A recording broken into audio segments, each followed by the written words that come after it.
So to get started with, I have a bad feeling that what I'm about to speak about is going to be misunderstood. Our movement has a really hard time with nuance and subtlety, and if you don't agree with that, then clearly you're not on Facebook.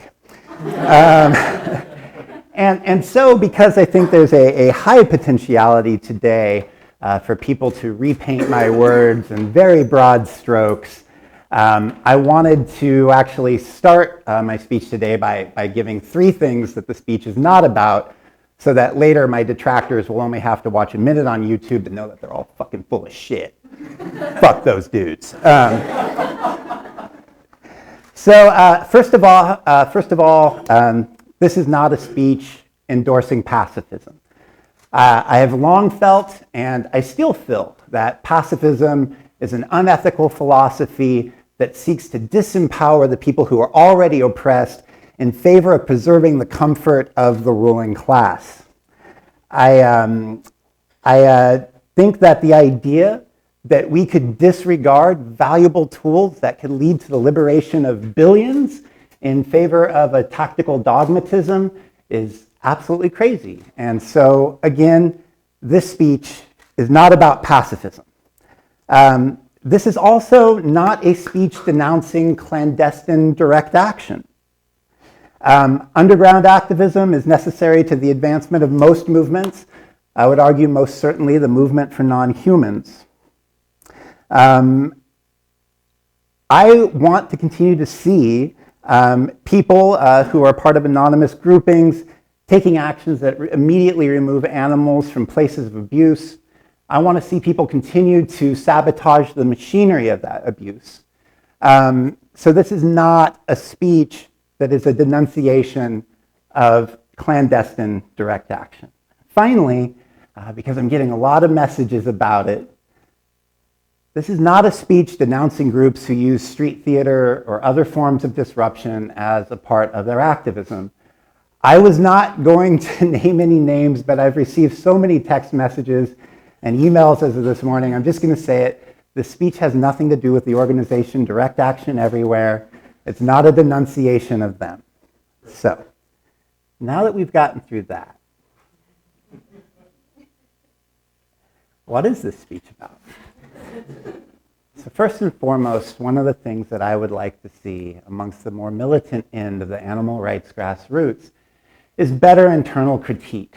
We're great at infighting, but infighting is not the same thing as a rational discussion of the tactical choices that we're making. Our movement is so fucking good at cheerleading, aren't we? You know, we want to keep morale up. During the SHAC campaign, I was certainly very guilty of this. We didn't really examine soberly the tactics that we were using. We didn't really talk very often about the in-the-moment, passion that we were feeling and whether or not that was actually saving animals. But, we fought a lot amongst each other. That's not the same as having a good, solid internal critique. And I know I just referenced rationality a lot. I'm going to insert some emotion into here because Josh Harper's emo as fuck.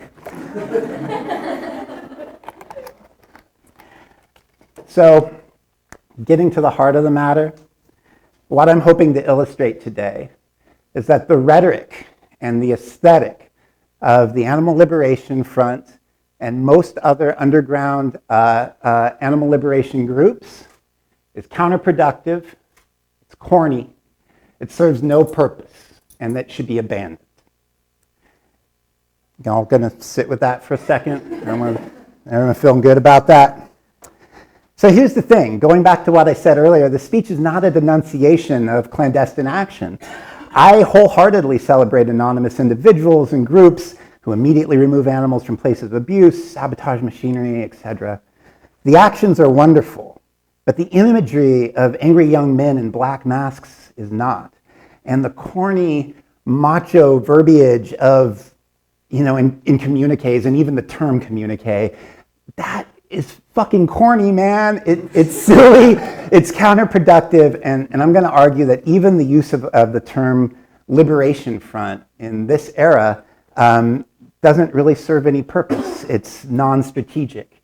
It's theatrical accoutrement that serves no purpose. So what era would it have been strategic in?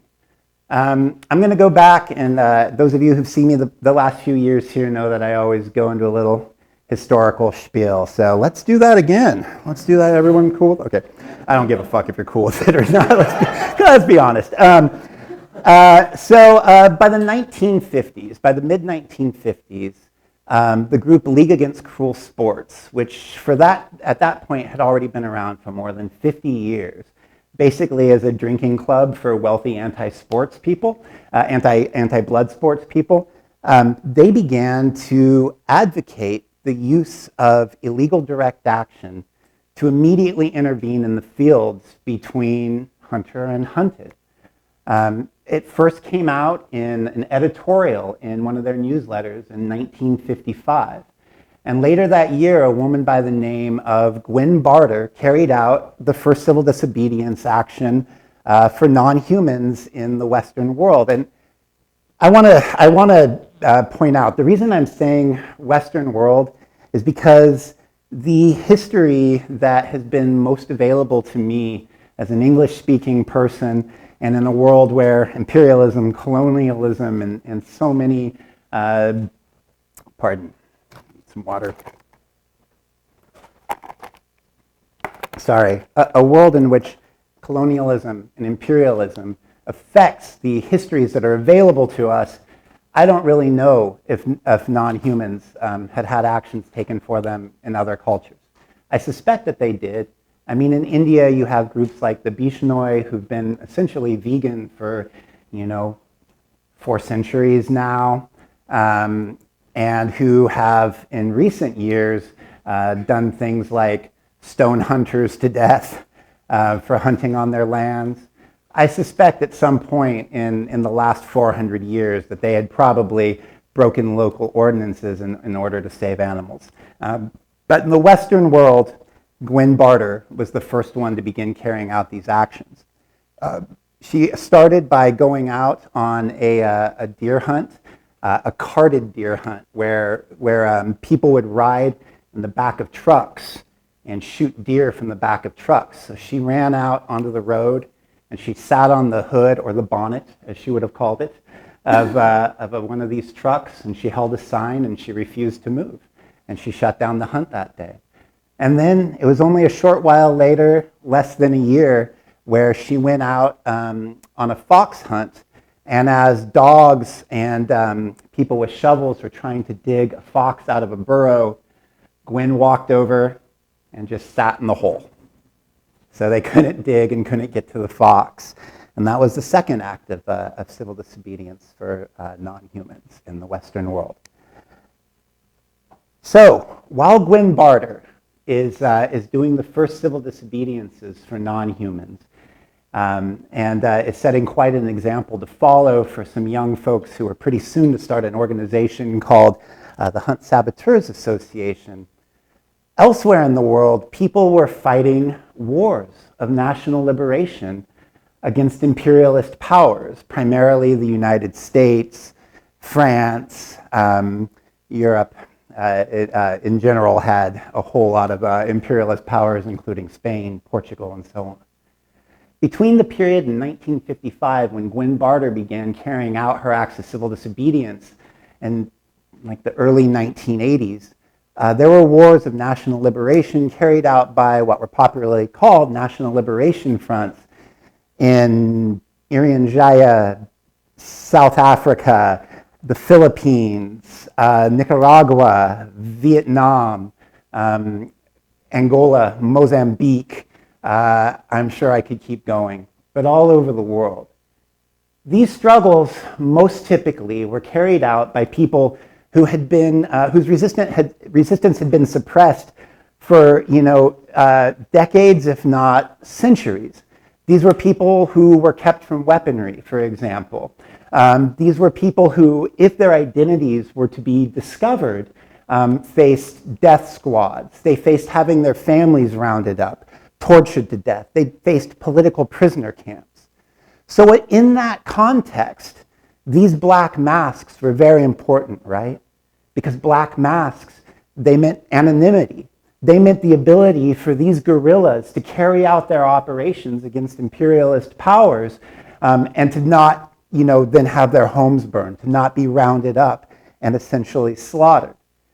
These movements tended to have a very militaristic rhetoric, and they tended to use a symbology that was meant to take a classically disempowered group and to give them some sense of empowerment, right? The imagery of crossed rifles is something that I find kind of repugnant. However, I imagine if I were living in Mozambique under an imperialist power and I was being asked to go up against a state's military, against an entire government, a government that had spread across the globe and had taken over country after country, and that seemed infallible. Having that imagery, that empowerment, I imagine in that context would have been very valuable. So as these national liberation fronts are spreading across the globe, and I see some of you like, what the hell does this have to do with animal rights? I'm not following you, Josh. I'll get there. As these are spreading across the globe, we start to see people who live within imperialist powers, who begin to recognize themselves as colonized people. Here in the United States, those groups included Yellow Peril, the Brown Berets, the Puerto Rican Liberation Organization, and I'd say probably most famously, the Black Panther Party for Self-Defense.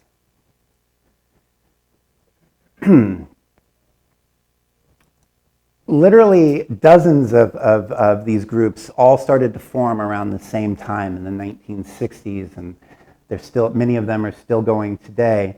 And they began to understand that they too were exploited and kept virtually powerless from the ruling class, by the ruling class, sorry. And often this was on the basis of their race.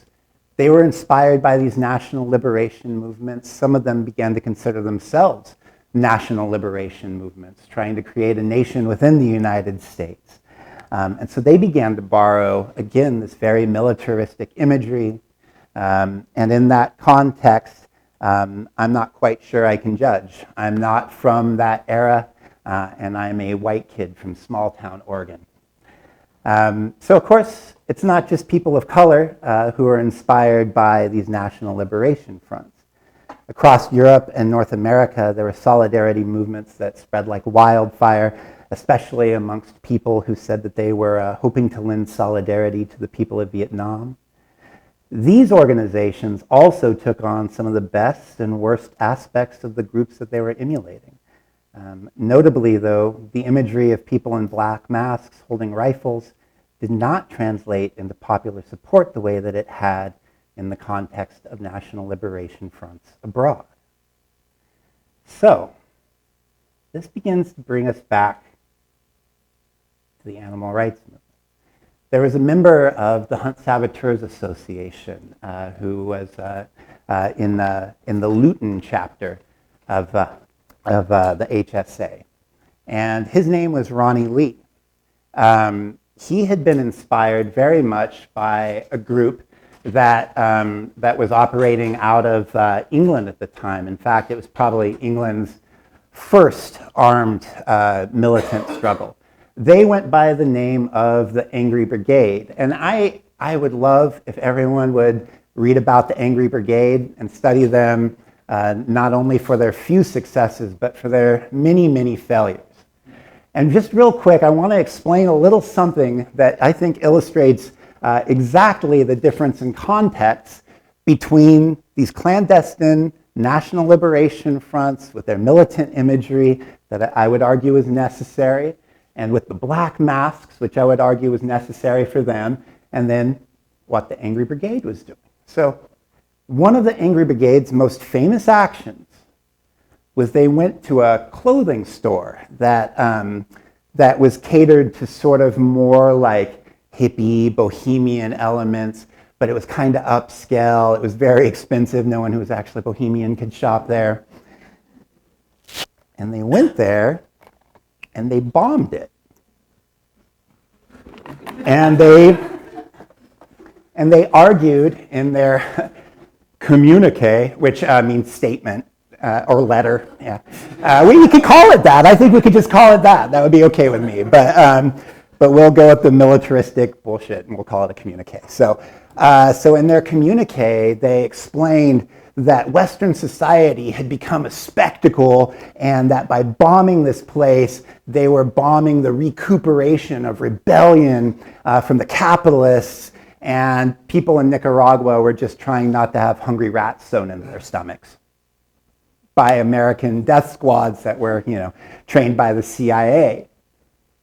One group was pissed off that people were selling hippie clothes at an expensive price, and the other group was trying to stop being slaughtered and enslaved and captured and tortured. I think that that's the type of difference that we need to pay attention to, that one context was not the same as the other, and therefore perhaps the language, the imagery, and so on are not going to translate. So this isn't to say that the early days of the Animal Liberation Front were some sort of horrible mistake.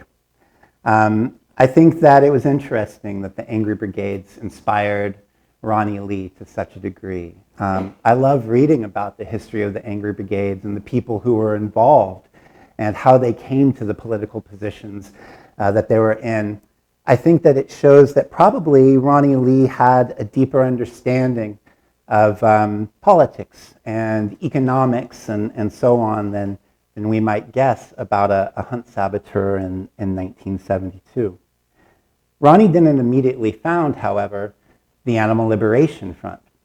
That didn't come until many years later. Originally, he was involved with an organization that went by the name of Band of Mercy. Band of Mercy, we don't know a whole lot about them. When they were formed, we know that it was primarily members of the Luton Sabs who decided to form them. All of the members who founded it had made a pact, and they said that they would not reveal each other's identities until after such a time as those members passed away, or, of course, if they were jailed for Band of Mercy actions, people would already be aware of their membership. In the more than 40 years now since the founding of the Band of Mercy, one of the things that we have begun to see as old members have died off is that the gender balance in the Band of Mercy, who had a great name, by the way. I prefer that shit so much more. Oh man, Hunt Retribution Squad, that kind of stuff. But one of the things that we've seen is that their gender balance, I think, tended to lean towards female, and not to be essentialist in any way, but I wonder if that strong female presence in their group in any way tempered their militancy and kept it from becoming such a corny, almost like caricature of itself.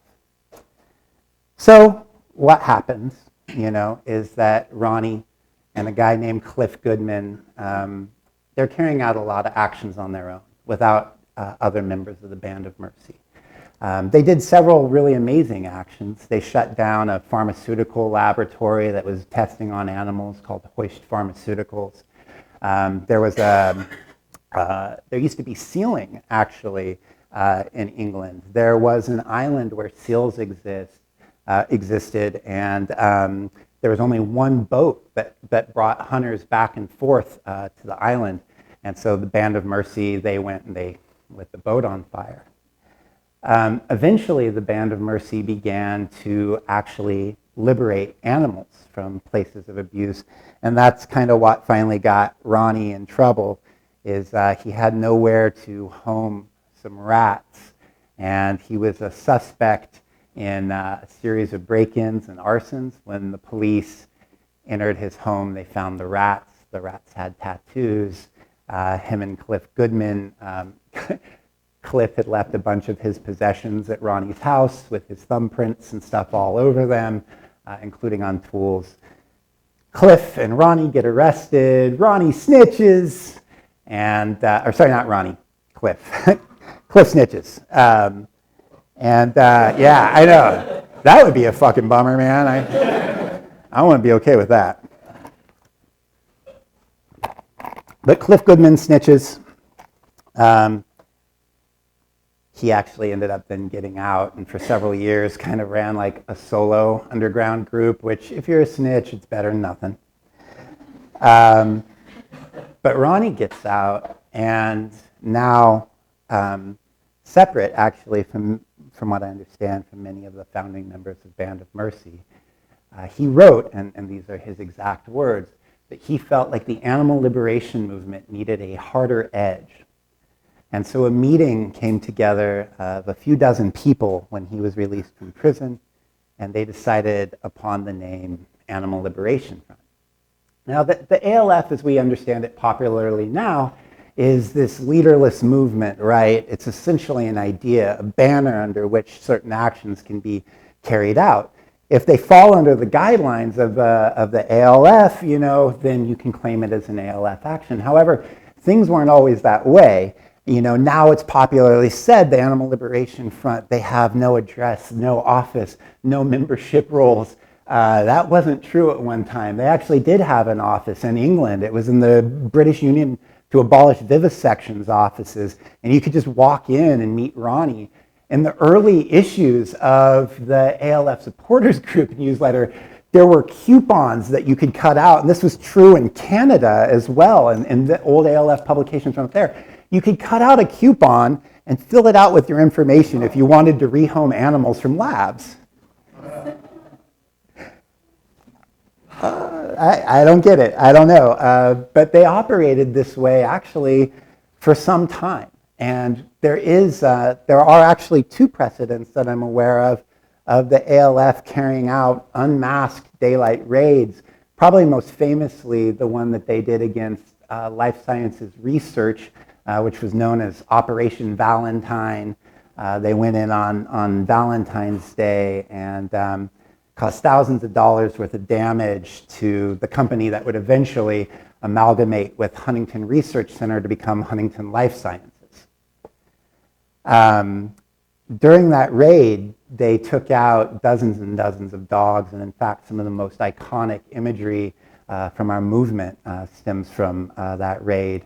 The damage that they caused meant that Life Sciences Research Center was unable to make their next payroll and had to fire off several of their employees. It created this economic condition there and morale situation that eventually caused the place to pretty much wither up and be forced to get bought out by Huntington Research Center. It also saved thousands and thousands of lives, however, as Huntington was just about to begin this great big new contract that now with their trashed research center they could not do, and the project was abandoned altogether. This was the era of popular and supportable direct action for non-humans, and the Animal Liberation Front really wasn't the only game in town. I talk endlessly about the Animal Liberation Leagues, and it's because I run the website with all the shit about those guys. I see the stats. Y'all aren't coming to my website. It's not cool. It's not cool. I would go to your website. I'm just saying. You guys are dicks. But the Animal Liberation Leagues, they were another wonderful example of what I would say was popular and supportable direct action. It's not to say that their rhetoric never fell in the sort of a militaristic direction, because from time to time it did.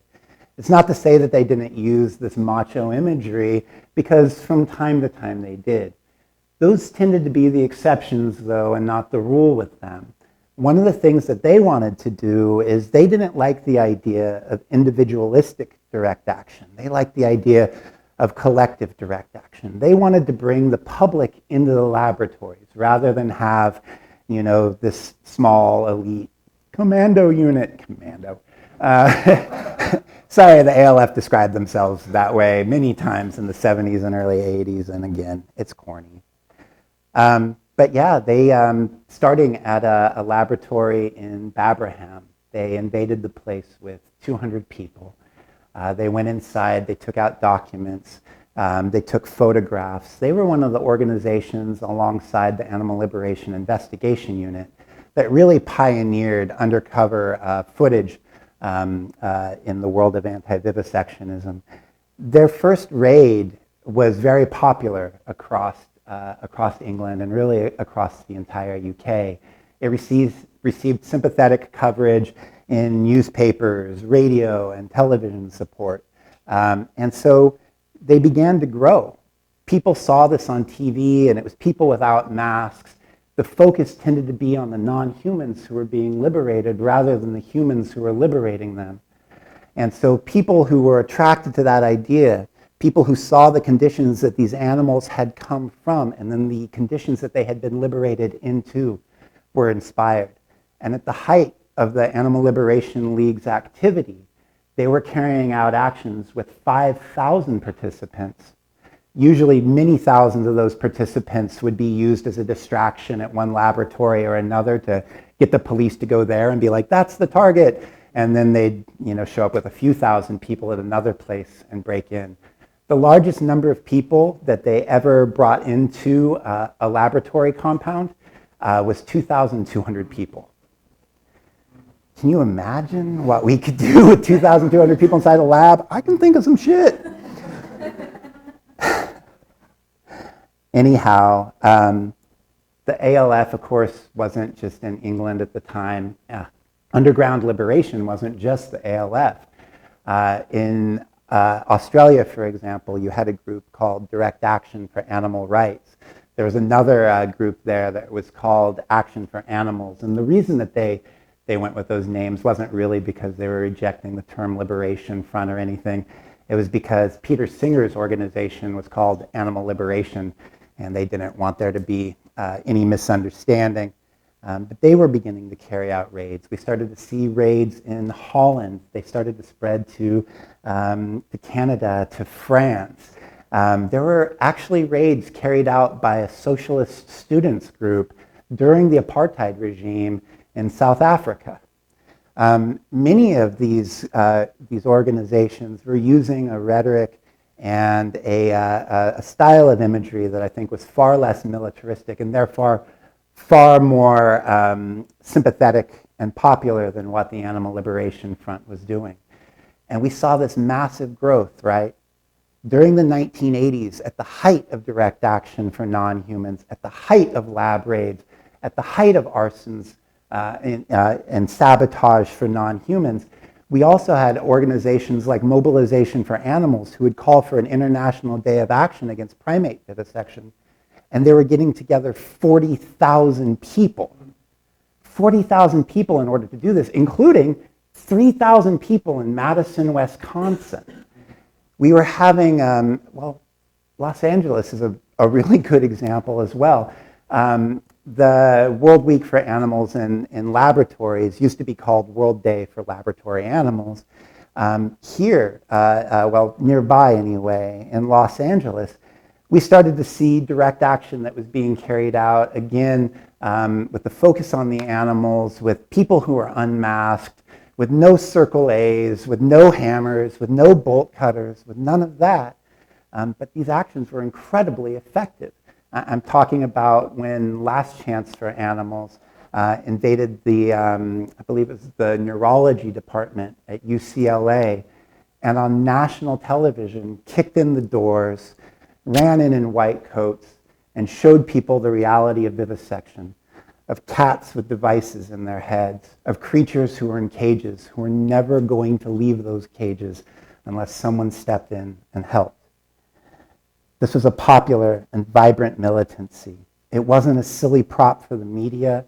It wasn't an aesthetic that appealed to just angry young men. This was something that could be supportable by a broader, more diverse cross-section of the population. But it didn't last.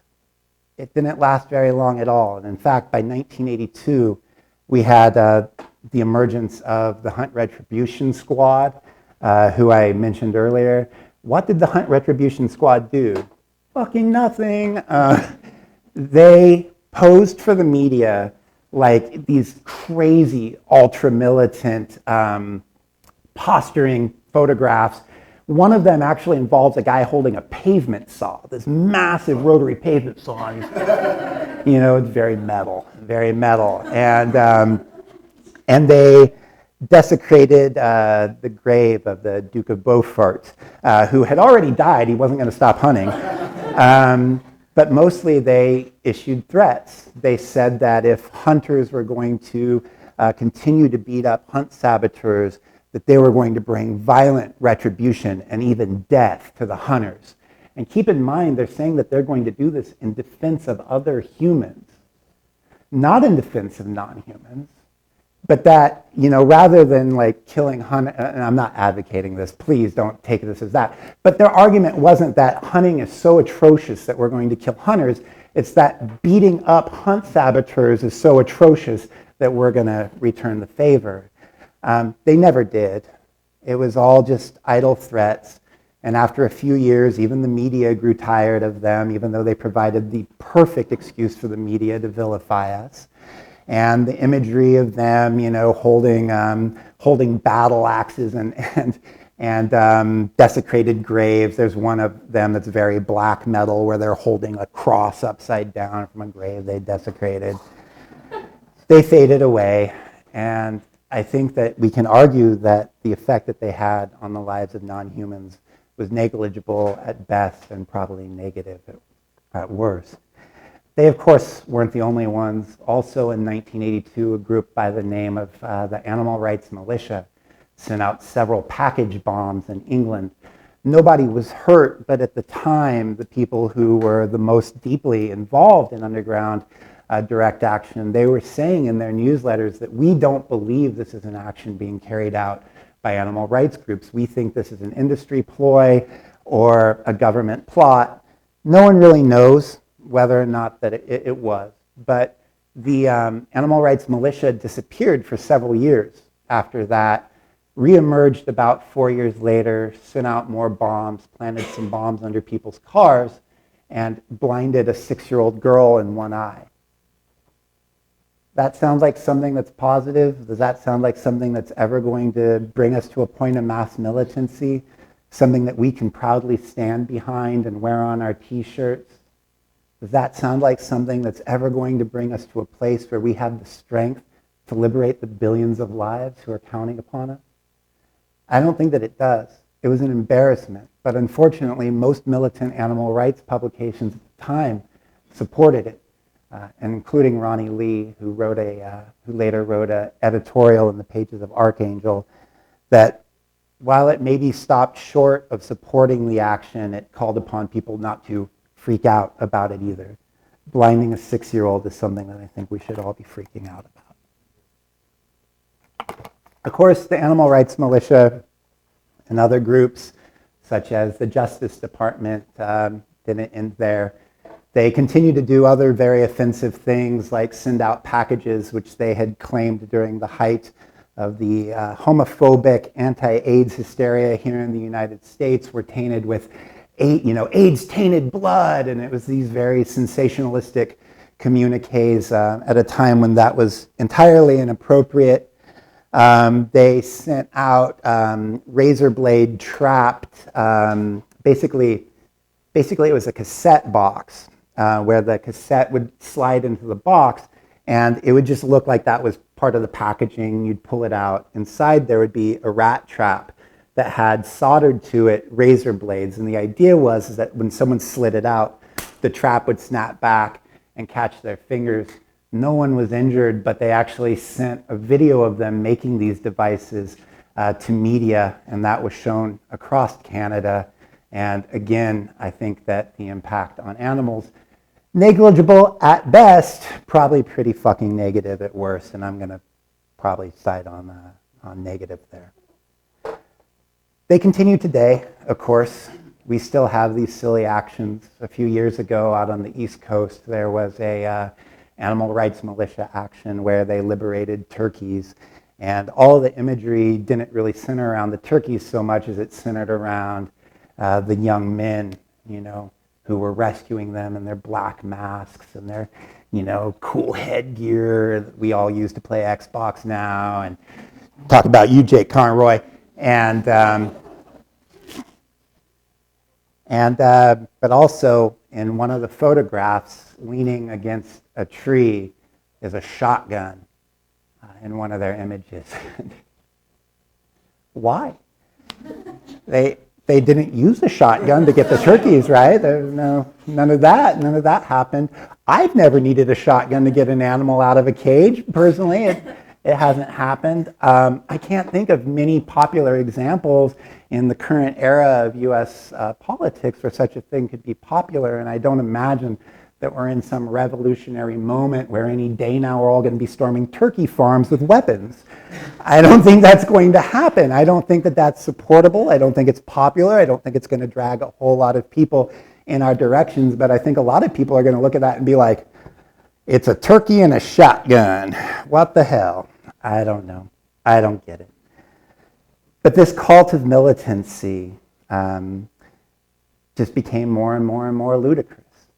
And I'd say probably the worst of it was the contamination hoaxes, where suddenly you had an organization, the Animal Liberation Front, which had said since its inception that it had a policy against harming any life, that they would not harm non-humans, they would not harm humans, and that they weren't going to harm the natural environment. And then all of a sudden they're claiming to have poisoned Mars bars, or Lucozade, or Cold Buster bars, or on the East Coast here of the United States, the corpses of chickens who were in supermarkets. The thing is that these actions were invariably just hoaxes. You know, they'd put food coloring into something, or they would just damage the packaging in order to make it look like something might have been contaminated. The actions did cause several $1 million worth of damage at times to the companies that were targeted. However, it also sent a message to the public in very hysterical terms throughout television, radio, and print media that the Animal Liberation Front was ready to target humans. That your average everyday person, your average everyday consumer at home could eat something and be killed for not yet having adopted our politics. I don't, again, see the value to this. And I don't see how any of these actions have ever accomplished anything of note. And we haven't corrected course since. I mentioned Xbox earlier. I'm going to make an analogy right now that's probably going to make me look like a bit of a fool, but so I play a lot of Battlefield 4, and I'm pretty into it, pretty about it. Part of the Baggers Union Local T42, it's my clan, and I like to get in there and mix it up a little bit in Battlefield, run around and shoot some teenagers, you know what I'm saying? And we're all sitting there with our headsets on going, I noticed a sniper on that ridge. Can I get a recon guy in my AO? Yeah.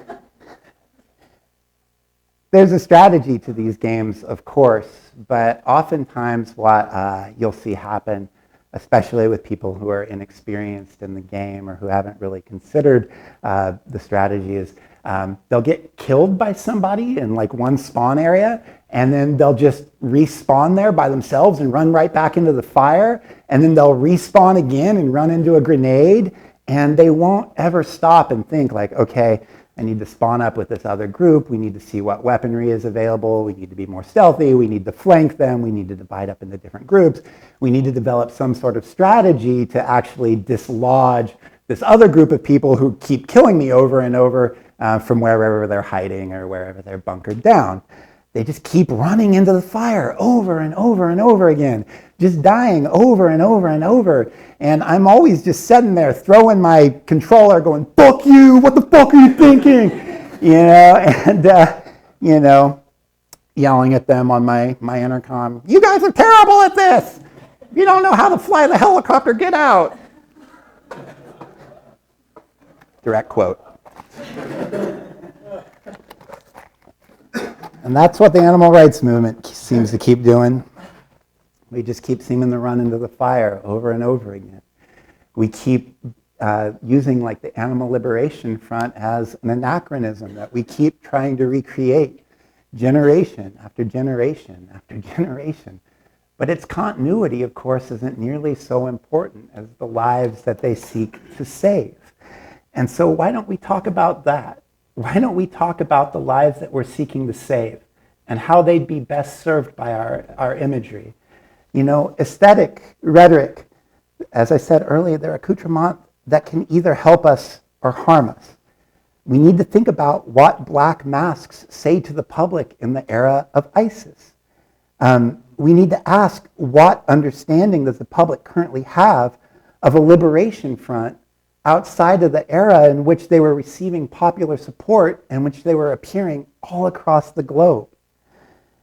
We need to build a supportable militancy that assists a more diverse and mass movement. And that movement needs to lead the underground, not the other way around. I don't want to see the underground as a vanguard that's dictating to the rest of the movement what works best for them. I want to see it as something that supports a broader movement, that lends them assistance and that helps to bring their campaigns to fruition quicker. So when I talk about all this stuff, invariably, you know, what comes up is, well, if you don't like the black masks and the circle A's and the crossed hammers and the hammer of vegan justice falls, like are we fucking Cobra from G.I. Joe? Are we Cobra from G.I. Joe? Because, come on, man. It's childish. It's so juvenile. But I think that we need to actually remove humans from the focus altogether. I think that we need to look back on how male suffragettes, white anti-racists, we need to look at how they were not the primary face of their movements. And we need to ask why they weren't. And it was obviously very appropriate that they should not be. So why is it that humans, the way we navigate these waters is always to say that we need to be the primary focus of a movement that's really about non-humans? I honestly don't care to see one more image of somebody in a black mask holding an animal, but I do want to see that animal. I want to know about what their life was like prior to their liberation.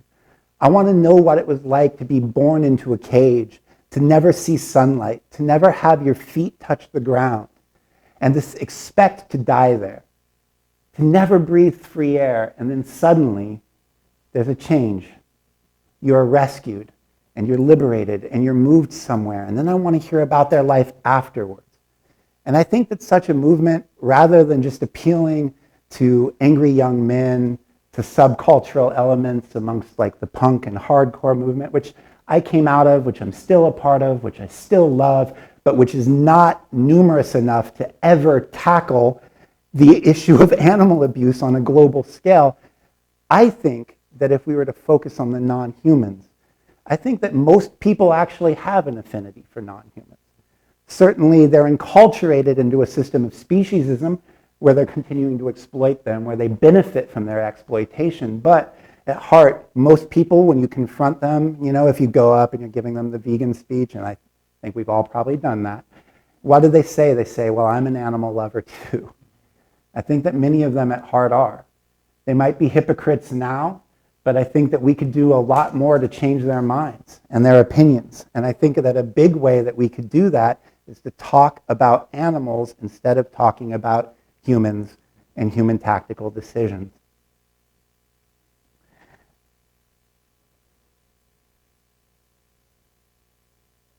I want to hear about that freedom, and I'm going to throw in something real quick about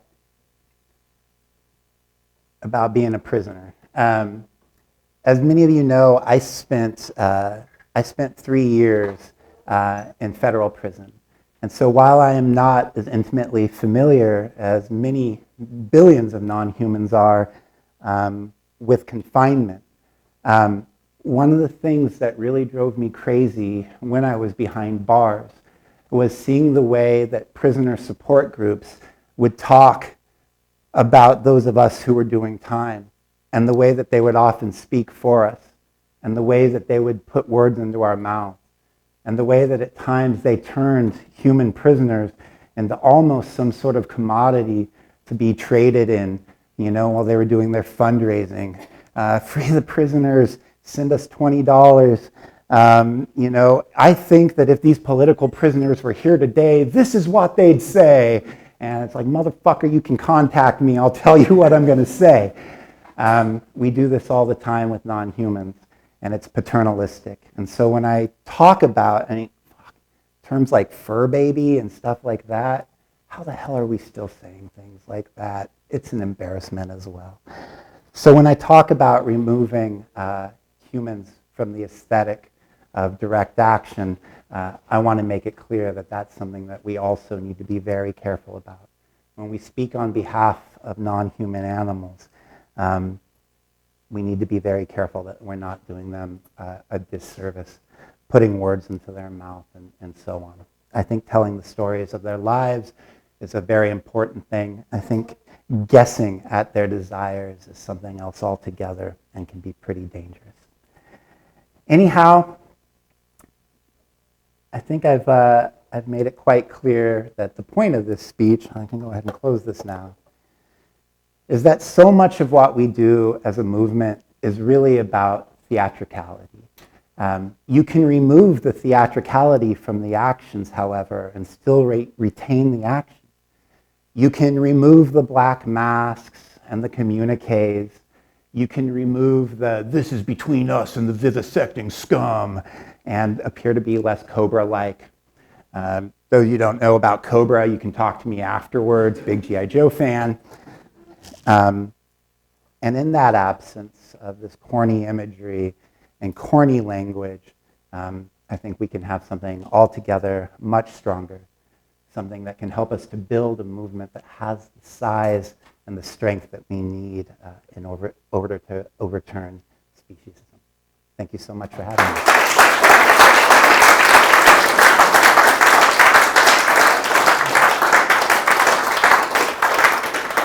So I get a lot of anxiety before and after I speak publicly these days, because it was actually public speaking that sent me to prison. I don't actually write my speeches, but I have sort of an outline, and then there's points that I want to hit along the way. And invariably, in my nervousness, I skip over things, answers to questions that might not be obvious. So if anyone has any questions. Hey. You mentioned animal liberation league, Mm-hmm. and as you know, I actually belong to Okay, yeah. And I feel like I've seen that as a good contrast model to the ALF time in the 80s. But by the mid-late 80s, they were gone. They were. And I never really personally grasped what were the conditions in which, they lost support from the community. Right. At some point, they were just four of them around the country and then gone. There were a number of things that actually led to the end of the animal liberation leagues, and one of those things was that the model just wasn't really tenable anymore. Once the police and MI5 and Scotland Yard caught on to the fact that there was a core group of organizers who ultimately did decide where the distraction protests were going to be, what the actual thing was going to be, those people's lives just became so deeply infiltrated that they almost couldn't organize these types of actions anymore. And so we actually started to see other liberation leagues outside of the Northern League begin to turn more towards ALF-style actions. And in fact, the Eastern Animal Liberation League, that very infamous image of the masked person holding the black and white dog that's been reproduced so much, they began to carry out masked raids that were much smaller in number and more, yes it was, Park Farm. And so they began to carry out raids that were more clandestinely planned, although then afterwards they would have unmasked public spokespeople who would come forward and say, we organized this, and try to handle the media aspect of it, at least do that unmasked. But there were actually some other things that led to the end of the leagues. One of them was that during one of their raids, a security guard was trying to prevent a group of people from taking beagle dogs outside. And one of the core organizers who'd been with the League since '78, he was one of the founding members, he was one of the more socialist inclined members. He picked up some sort of implement from one of the labs, like a metal bar or something like that. And he hit the guard and broke his arm. And so suddenly these raids would often end in mass arrests, but as the police usually weren't able to prove anything beyond trespassing, most people just walked away with very light charges. Sentencing did start to go up already, but now all of a sudden you have a crime of violence during a break-in, which brings trespassing to burglary. And so all of a sudden you had, I believe, 22 people who were arrested that day, all of whom received sentences of 6 months or more. And so suddenly to the public, who until that point had not been risking very long sentences at all, most people who were arrested actually had their charges dropped. If they were convicted, they just got a fine. And of course, I think most of us would happily pay a few $100s to take animals out of a laboratory. Suddenly they're faced with a much longer sentence. And so it was sort of a combination of things: poor planning, an assault, people losing trust in the organizers because now this guy is responsible for all these other people doing time. That was a big part of what started to pull it apart. But they had also started to sort of fall behind the curve as this cult of militancy that I mentioned earlier was rising. They continued to denounce those types of actions. But the movement itself was becoming, and I don't mean this in the terms of a straight edge spin-off that came later and that was also terrible and a horrible embarrassment, but as the movement began to become more hardline, the rhetoric of publications that were coming out that were in favor of the Animal Liberation Front and such at the time were basically denouncing the leagues and saying that they were soft and saying that don't wait for somebody else to plan a mass action. You and 3 of your friends can go out tonight. So it kind of brings us back to that place of running into the fire over and over again. We're always talking about this urgency, the urgency to save these animals now. We need to save them now. We need to save them now.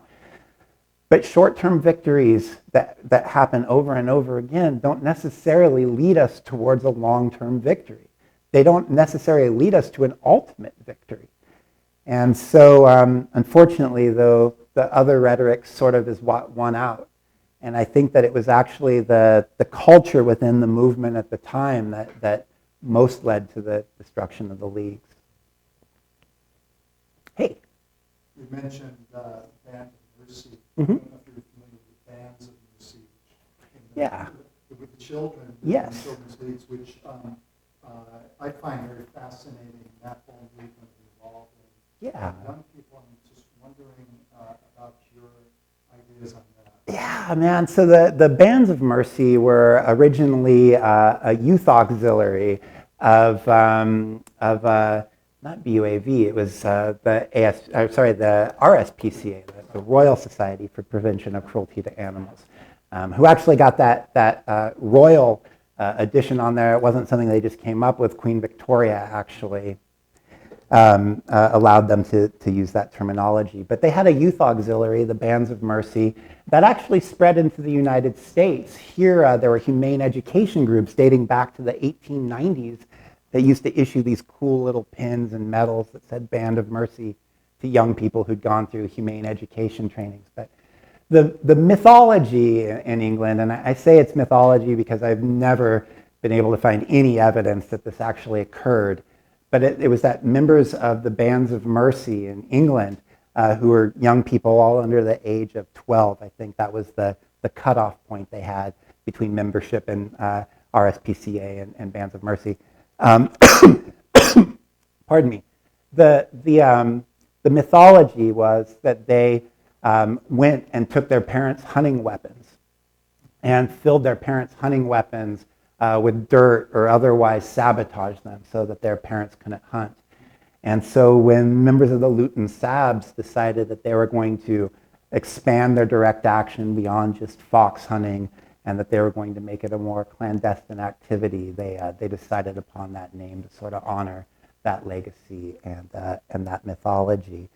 An interesting thing in the movement at the turn of the 1960s, 70s, and 80s is that almost every organization at the time had a youth auxiliary, and the movement was very intent upon, and by the way, I know that there are children here, I'm sorry I curse so much. My mother swears like a sailor. It's how I grew up. I feel real. I do feel bad as a, okay. You should still feel bad. Okay. But almost every organization, from the most corporate and mainstream all the way to the most militant, actually had a youth auxiliary. So for the Hunt Saboteurs Association, they were called the Fox Cubs. And kids would come and they'd be taught how to sab. It's like, you're not old enough yet. You have to be 14 to come out and get beat up by hunters. But we will teach you how to sabotage. And they had this very cute newsletter and a little fox-shaped pin that they used to send out. And they had decoder rings and all kinds of cool stuff. And it got kids at a very young age to begin thinking about not just non-humans, but also the protection of non-humans. The ALF supporters group, in I believe the third issue of their newsletter in 1983, actually had SG Kids, and you could be an ALF supporting, like child, and they would send you a button and a badge and a membership card, and they had their own newsletter, which was far less militaristic and crazy looking than the SG newsletter eventually became, and the BUAV had the Rat Pack, and it was a punk rock rat. It was flexing his muscles, and that was during the era of the BUAV's radicalism. And I think that was a very intelligent thing, not just the idea that we're going to raise another generation that's already thinking about these issues, but the idea that we're going to try and make our movement more multi-generational. It's something that we've largely failed at, and I mean, I'm 40 now, I stuck around for quite a while, but movement turnover is generally so rapid that your average animal rights person, I would argue, is probably between the ages of 17 and 25. And beyond that, we don't really see people continuing on into the movement, and that robs the young portion of our movement. It does. It means that they're constantly put in a position of having to reinvent the wheel, of not knowing what came before them, of repeating the mistakes that have already happened. It also, I think, has a morale blow. When people see everyone that they were involved with, the people that they began being active with, maybe people they've been arrested with, felt trenches camaraderie with, when they see those people fading away, when they see them disappearing, it kind of encourages them to disappear too. They're like, well, I don't really get along with this new generation, and I kind of feel, in this new generation. No, just kidding. New generation is amazing. I really love seeing all the new animal rights activists who are coming up right now. And we're so happy to see you. We really need new blood, but we need old blood too, so stick around. Speaking of old blood, what's going on? I'm trying not to take this personally, we discussed this in the hotel room, but your whole thing about images with people with ski masks and animals, I think one of the ideas of that was to show that there were human beings compassionate enough to go to this extreme to take these animals out of that position. Right. Well, I do agree, depending on how you look, it may have looked pretty militant, but it wasn't militant. Mm-hmm. So I guess I'm not sure. So right now you're saying that if someone were to do something like that, which I would never encourage to do, that they should take a picture of them. I mean, I know it's been tried. I know that one organization back in '84, when they raided the monkey lab Silver Springs, they wore masks that were clear. Yeah, the mime masks. I hate it. Yeah. Yeah. The ski masks. Yeah. Better, but I mean, in the sense I understood where they were coming from. I hear you. They were trying to humanize it a little bit, maybe. I don't know. Yeah, so the first thing I want to say is that if it comes down to people raiding a lab in a ski mask or not raiding a lab at all, I'll take the ski mask every time. Yeah. This isn't really so much a speech against the existence of ski masks or whatever. It's more about the way that we utilize that imagery and the way that we center our whole aesthetic around that imagery more than we center it around the non-humans. I thought that those mime masks were really spooky, but but those weren't the only attempts in the history of our movement to sort of soften the image somewhat. The Dutch ALF was actually the second ALF grouping in the world, and they wore horse masks. Actually, on all of their raids, they wore these horse masks, and I don't know. I found it kind of corny, but it did actually have a very good effect on their media at the time, who saw it as being sort of cute more than dangerous. The French commandos that used to, in France, instead of really having like one continuous name that would get used over and over for animal liberation raids, there was these sort of ad hoc names that got used. And so there was Commando Cat Pat was the name of one of them, and Commando Wolf, and which was actually not named after the animal, but a German animal liberationist who was doing time back then. They also began to worry about the imagery of it, and so some of them wore, Cat Pat was still ski masks and stuff, but some of them began wearing great big wigs, giant sunglasses. They began putting on makeup and stuff on their lower faces, and practiced other ways of basically protecting their anonymity without projecting a threatening and I would argue sort of more macho imagery. And so again, like, man, I've worn a ski mask. You know, I've definitely masked up before, and I should say that when I talk about internal criticism of the Animal Liberation Front, I'm now past the statute of limitation on several actions that I undertook back in the 1990s, and I myself carried out Animal Liberation Front actions. I won't talk about them beyond that, but this is an internal critique. It's a critique based on something that I experienced and something that I myself perpetuated. It's still an organization or an idea, however you view it nowadays, that I'm sympathetic to, but I think that it can do better. Anyone else? Oh, back there in the corner.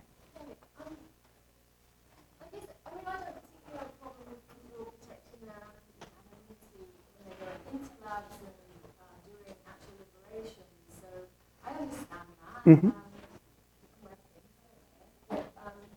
My problem has always been the people who do that and they're just on the street doing protests and they're trying to make themselves look like they're affiliated to the underground when they're really not.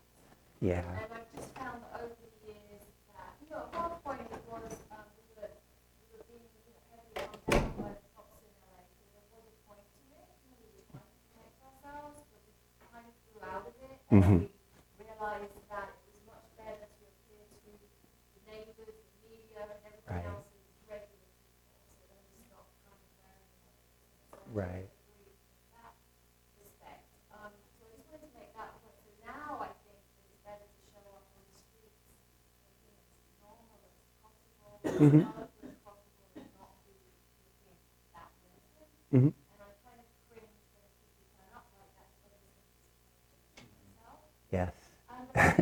One of the things I think brought up a good, great point about the animals needing to be more front and center on our campaigns. Mm-hmm. And to me, the Eagle Freedom Project has been the most successful there and really paved the way with that, making the animals the ambassadors and really telling their story. And talking with people like Bob Ingersoll, who regularly bring animals out of labs into sanctuary. One of his points is that the movement really doesn't support the sanctuary. So we kind of love the liberation, we love the street actions, and then we kind of go, oh, okay, your animals are now in the labs, that's all good, and we don't really support them.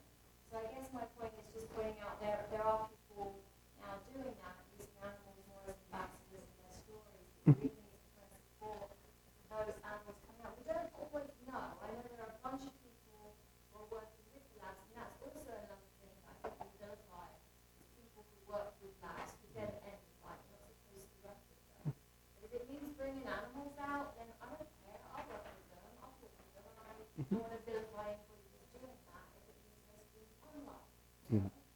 So I think we need to kind of expand our vision with that and really start supporting sanctuaries Mhm. and working together with people like Bob and Sol to go ahead with that work. Excellent. Yeah, there's a history of people focusing more on the animals than on the human side of things. And I think that we can actually look back at this as sort of a model. One of my favorite animal liberation front raids, the one in which I think the animal took most front and center. And of course, that was the raid which brought us Britches. Britches was an animal who we talked about, who we made a documentary about, who we showed the conditions that he endured prior to liberation and also after liberation. And there were other organizations like Farm Animal Freedom Front was one that yeah, that's an interesting one. I don't have the time to get into it right now. But they were also another organization that in their actions, they never showed humans. They showed cows, they showed pigs, they showed chickens.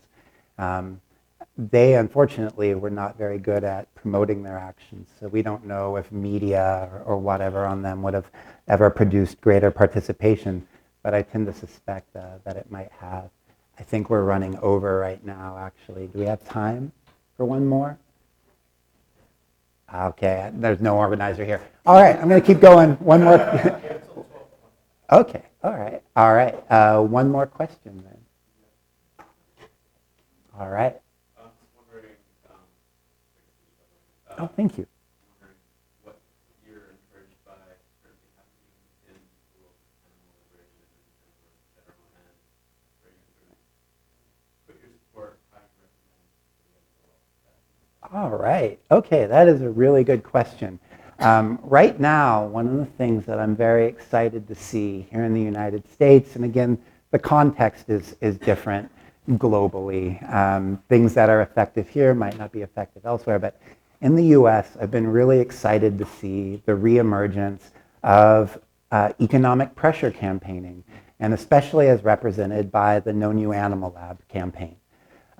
Those of you who are not familiar with the No New Animal Lab campaign, I ask that while you're here, you stop by, you talk with some of the organizers, you meet Susanna here, and you find out about what they're doing, because quite honestly, we live in a society where I think all of us recognize to some degree that capitalism incentivizes animal abuse. And if we can remove basically capital gain from a company, then we create a negative incentive for them to continue.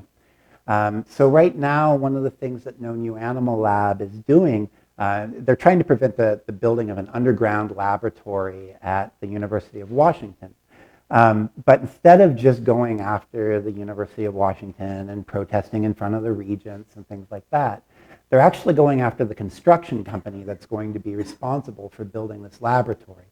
And I imagine that as time goes on, there could be other companies that come up as well. I love these economic pressure campaigns because they give all of us a place that we can plug in. No matter what your level of comfort is, there's something there for all of us. You don't have to wait necessarily to be led, but there is a core group of people who are organizing, who are thinking about the long term. But in the short term, like me, myself, as I mentioned earlier, I've done prison time, I have terrible PTSD. Going to demonstrations is very difficult for me. I'm nervous around people in uniform. I don't like seeing police officers. Sometimes because of the way that people enter each other's personal space in prison is so different from the way that people enter it on the outside. I don't actually like to be around large crowds. But this campaign has such diversity that I get to sit home and I get to make phone calls to the regents, and I get to make phone calls to Skanska, the company that's building this lab. I can go out at night, and there's a large demonstration coming up, by the way, I believe in April 15th. Sorry? April 25th, I'm sorry. But coming up on April 25th, I hope to see all of you up there in Seattle. I might not personally be there because it kind of frightens me. but I am going out at night, and I'm taking posters out with me, and I'm flyering in areas close to public transit, so the greatest cross-section of the public ends up seeing these posters and hopefully coming out. There's so many ways to get behind this campaign and help us move towards some sort of mass movement again, to bring us together regionally, to get us talking together face to face, to build actual trenches camaraderie instead of likes and friends on Facebook. So I would encourage everyone in the room to find out more about the No New Animal Lab campaign. It's, I'd say, what's one of the most exciting things to me happening in the country right now. All right, thank you all so much.